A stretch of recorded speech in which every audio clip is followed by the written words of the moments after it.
Bom, pessoal, vamos fazer mais um exemplo, tá?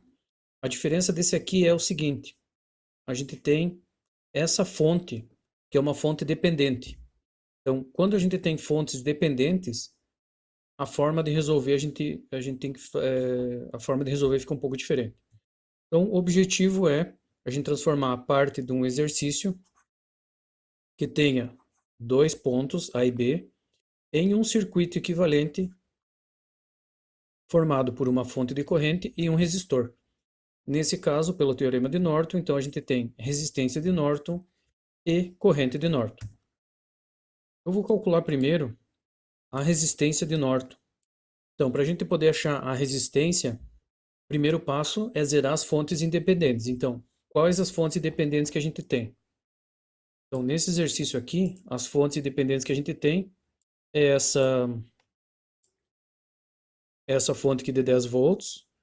Então, a gente tira a fonte e no lugar a gente coloca um curto-circuito de aqui no lugar onde que estava a fonte, tá? Pronto. Então agora a gente precisa calcular a resistência. Porém, como a gente ainda tem essa fonte dependente aqui dessa corrente X, a gente precisa uma estratégia que é o seguinte: a gente vai ter que colocar uma fonte aqui auxiliar.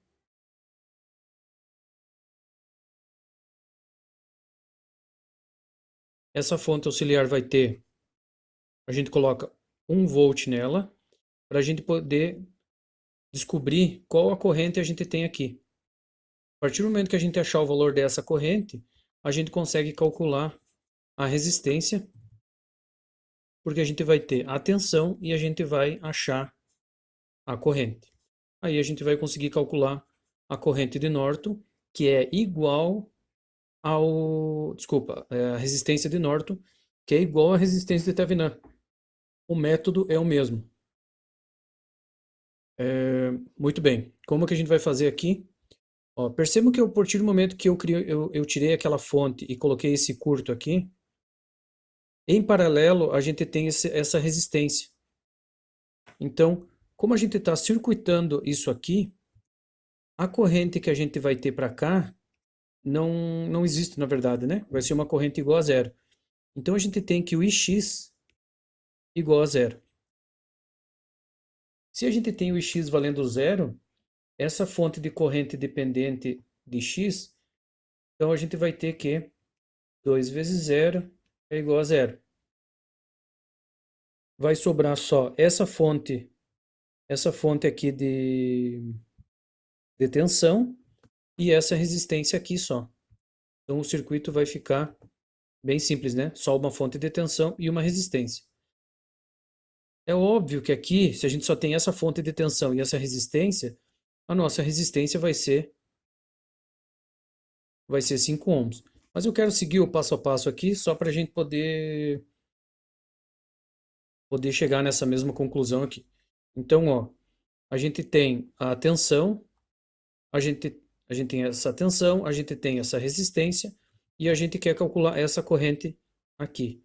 Então, corrente igual a V sobre R, a tensão 1 volt, resistência 5 ohms. Isso aqui vai dar corrente de 0,2 ampere. Significa que essa corrente aqui, 0,2 ampere.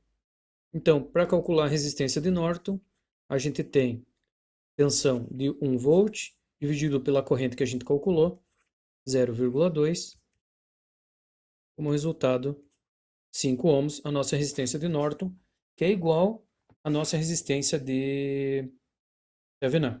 É a mesma maneira de encontrar. Então, nossa resistência de Norton,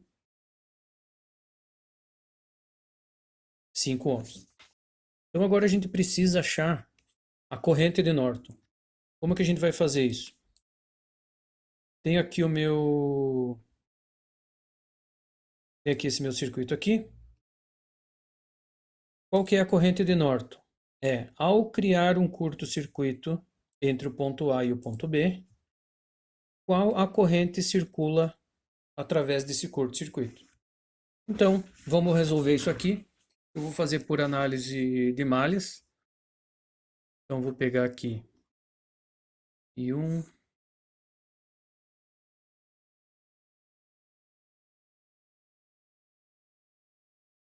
I1, I2 e 3. Eu vou calcular então aqui primeiro. Vou fazer as três equações aqui.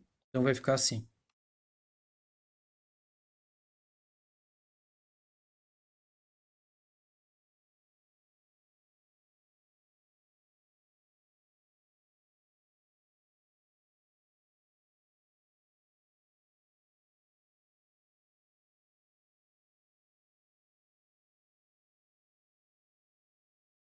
Então, I1 menos 2,5.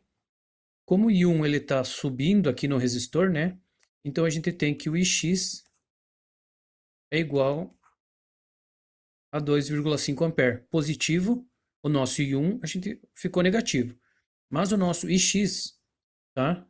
Positivo 2,5 ampere. Significa que essa corrente que tem para cá é 5 ampere. Então a gente tem, vamos calcular o I2 agora.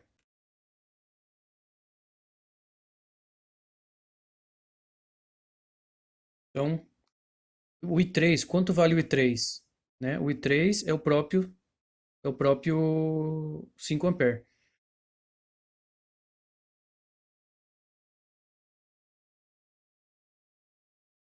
Então pronto, a gente já achou o valor de I2, certo? Que é a corrente que está circulando por aqui, de 7 ampere. Então a corrente no meu curto, nesse curto-circuito entre o ponto A e B, 7 ampere. Então aqui corrente de Norton, 7 ampere.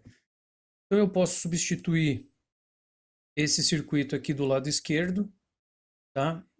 Entre os terminais A e B, eu posso substituir por esse circuito do lado direito, entre os pontos A e B. Certo, pessoal? Até mais.